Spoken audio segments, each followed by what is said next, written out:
programang ito ay rated SPG. Striktong patnubay at gabay ng magulang ang kailangan. Maaaring may masiselang tema, lengguwahe, karahasan, sexual, horror o droga na hindi angkop sa mga... Kung kasabot sana ako, dinasa ka na yung 70 million?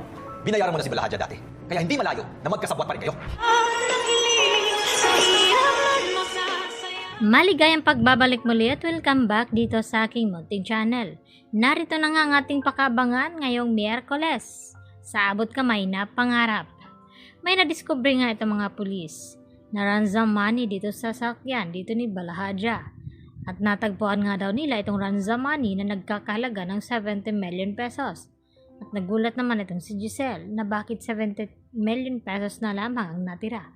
Nasaan daw itong 30 million pesos na nagkakahalaga nga ito lahat-lahat ng 100 million pesos.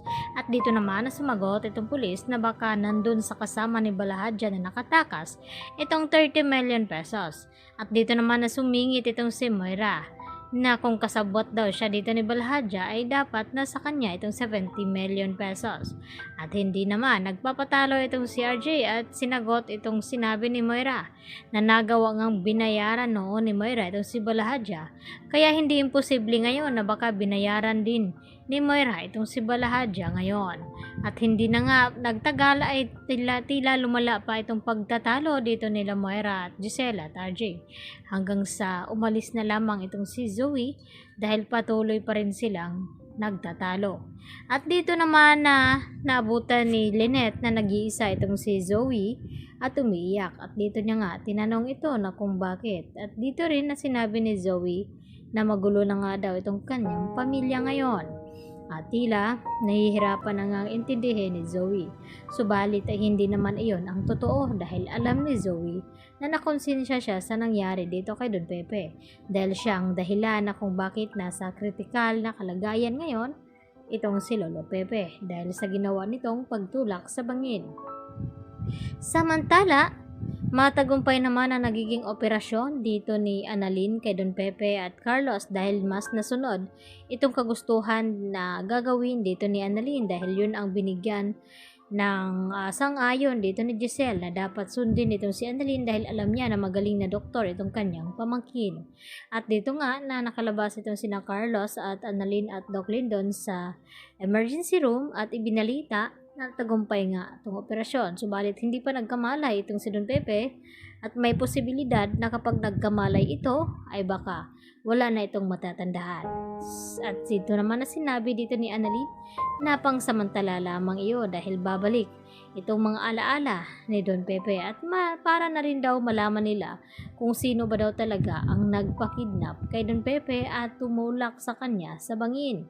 At tila dito naman na kinakabahan itong si Moira at Zoe.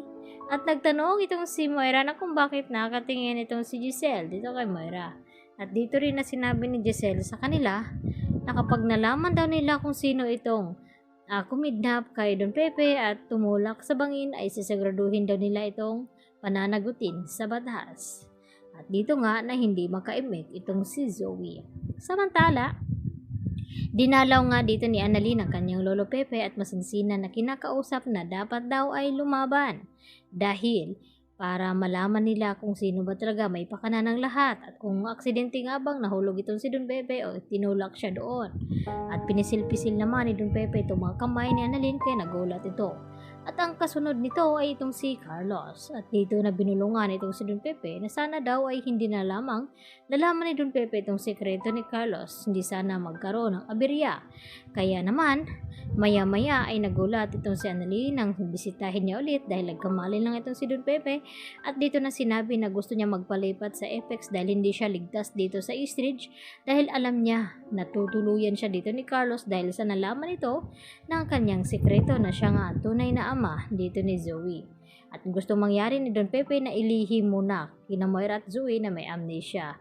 Ito at palalabasin na walang matatandaan itong si Don Pepe dahil may plano silang susorpresahin itong si Moira.